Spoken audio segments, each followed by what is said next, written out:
बहू का लौटा बचपन। रश्मि की सास उससे बहुत काम कराती थी और वो इस बात से बहुत परेशान हो गई थी। एक दिन सास कहती है, बहू, रसोई का काम खत्म हो जाए तो मेरे कमरे में आ जाना, कमरे की सफाई करनी है। ये कहकर सास वहां से चली जाती है। ये सासू माँ भी ना एक के बाद एक काम देती ही जाती है, जैसे कि मैं कोई बोतल से निकली हुई जिन हूँ। रश्मि अपनी सास के कमरे में जाती है और स्टूल पर चढ़कर अलमारी से सामान निकाल रही होती है। अरे बहू, संभाल कर, मेरा सामान तोड़ मत दियो। वाह, इन्हें अपनी बहू की कोई चिंता नहीं है, सामान की पड़ी है कि वो ना टूट जाए। अब तो इनका सामान तोड़ना ही पड़ेगा। रश्मि सामान हाथ में पकड़ लेती है और नाटक करने लगती है। सास ये देखकर घबरा जाती है। अरे बहू, मेरा सामान बचाकर कहीं गिर न जाए। हाँ हाँ मम्मी जी, नहीं गिराऊंगी आपका सामान। रश्मि का सच में बैलेंस बिगड़ जाता है। अरे, मेरा तो सच में बैलेंस बिगड़ रहा है। रश्मि स्टूल से नीचे गिर जाती है और उसका सर बेड से लग जाता है। रश्मि के सर में दर्द हो रहा होता है। वो बेहोश नहीं हुई होती है, लेकिन वो आंखें मूंद कर पड़ी रहती है। ये देखकर उसकी सास घबरा जाती है। अरे बहू, ठीक तो है ना? तू बोलती क्यों नहीं बहू?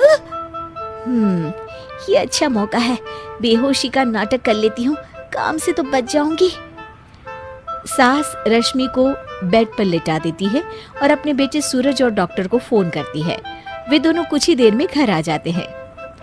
सर पर चोट आने की वजह से ये बेहोश हो गई है। मैं कुछ दवाइयाँ लिख कर देता हूँ, ये मंगा लीजिएगा।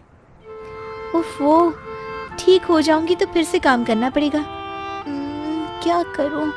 अरे हाँ, ऐसी तरकीब निकाली है जिससे काम भी नहीं करना पड़ेगा और मेरी प्यारी सासू माँ को भी सबक सिखाने का मौका मिल जाएगा। डॉक्टर चले जाते हैं और रश्मि होश में आती है। तब वो बच्ची बनकर याददाश्त खोने का नाटक करने लगती है।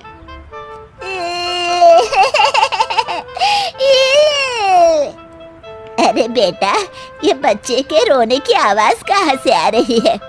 हाँ माँ, मैंने भी आवाज सुनी। फिर से रोने की आवाज आती है। अरे, ये तो मेरे कमरे से आ रही है। वो दोनों कमरे में आते हैं तो रश्मि रो रही होती है और बच्चों की तरह हरकतें कर रही होती है। दोनों उसे देखकर हैरान रह जाते हैं। मेरे मम्मी जी पापा कहाँ है? मुझे आइसक्रीम खानी है। अरे सूरज, ये तो बच्चों की तरह बर्ताव कर रही है। हाँ माँ, लगता है चोट लगने से इसके दिमाग पर असर हुआ है। आप लोग कौन है? मुझे मम्मी के पास जाना है। अंकल अंकल, मुझे मम्मी के पास जाना है। अंकल? अरे रश्मि, मैं तुम्हारा पति हूँ, क्या तुम्हें याद नहीं है? पति क्या होता है अंकल? और ये बूढ़ी आंटी कौन है? बूढ़ी आंटी? ए, बूढ़ी किसको बोला? बूढ़ी को बूढ़ी नहीं बोलूंगी तो क्या बोलूंगी? तुझे तो अभी बताती हूँ मैं। बूढ़ी आंटी, गंदी बूढ़ी आंटी, गंदी बूढ़ी आंटी। मैं कल ही डॉक्टर के पास लेकर जाता हूँ रश्मि को। अगले दिन सुबह रश्मि की सास सारा काम खुद करती है और ये देखकर रश्मि को बड़ा मजा आ रहा होता है। अरे वाह, इस नाटक में तो बड़ा ही मजा आ रहा है। चलो थोड़ी और सेवा करवाते हैं सासू माँ से।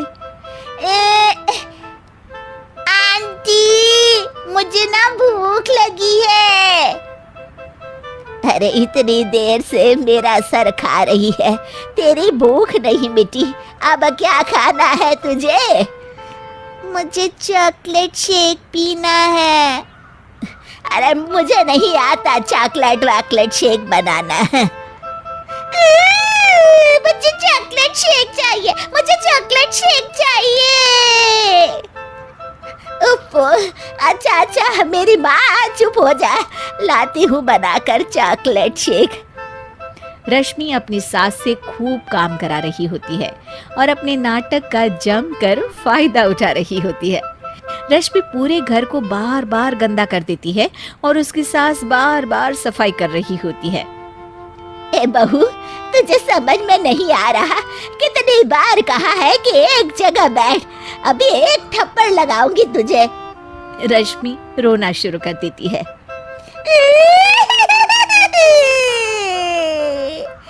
अरे अच्छा बाबा, माफ कर दे, मत रो। तुझे जो करना है कर, पर रो मत मेरी माँ। रश्मि अपनी सास की नाक में दम कर देती है। कुछ देर बाद सूरज फिर से डॉक्टर को लेकर आते हैं और डॉक्टर पूरी तरह रश्मि की जांच करता है। मुझे लगता है कि इनको हॉस्पिटल में ले जाकर स्कैन करना होगा, तभी कुछ पता चल पाएगा। बाप रे, मर गई। ये तो हॉस्पिटल ले जाने की बात करने लगे हैं।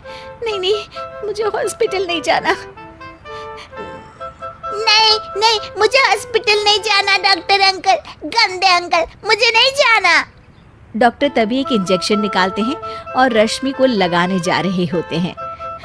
नहीं नहीं, मुझे इंजेक्शन मत लगाइए डॉक्टर, मुझे इंजेक्शन से बहुत डर लगता है। मैं तो नाटक कर रही थी, मैं बिल्कुल ठीक हूँ। डॉक्टर और रश्मि की सास और पति एकदम दंग रह जाते हैं और रश्मि के इस नाटक का हो जाता है दी एंड। यहाँ का रश, यही है मेरा स्वाद, हर कदम पे बढ़ूं ना हूँ इसमें